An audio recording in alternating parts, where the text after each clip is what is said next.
ওমা কি রান্না করছো? আমি বাবা আজকে কাবাব বানাচ্ছি। কি কাবাব বলতো? চিকেন রেশমি কাবাব। দেখে যা। চিকেনটাকে ভালো করে ধুয়ে পরিষ্কার করে নিয়েছি। এবারে এর মধ্যে দিয়ে দেবো অল্প একটুখানি গোলমরিচ গুঁড়ো ছড়িয়ে দিলাম, আর দেবো সামান্য একটুখানি শাহি গরম মশলা। শুকনো উপকরণগুলো আমি আগে দিয়ে দিচ্ছি, কারণ আমার আবার একটুখানি ঠেকা ছোঁয়ার ব্যাপার আছে, তাই শুকনো জিনিসগুলো আগে দিয়ে নিচ্ছি। একটা এলাচের দানাকে ভালো করে গুঁড়ো করে নিয়েছি, সেটার মধ্যে ছড়িয়ে দেবো।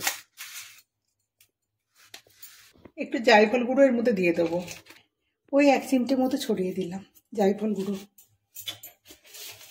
দিয়ে দেবো পরিমাণ মতো লবণ, পাতিলেবুর রস একটুখানি চিপে দিয়ে দেবো। এবার দেবো আদা রসুনের পেস্ট, আদা রসুন কাঁচা লঙ্কার পেস্ট এবার 1 চামচ এর মধ্যে দিয়ে দেবো। কুচানো ধনে পাতা এর মধ্যে দিয়ে দিলাম, আর দেবো টক দই।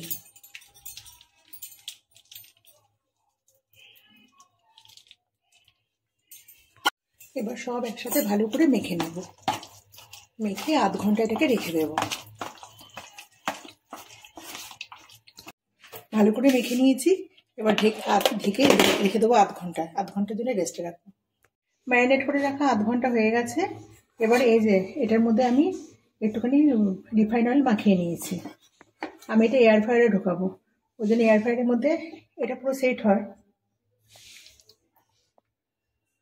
মাংসগুলোকে এর মধ্যে বসিয়ে দেবো একটা একটা করে।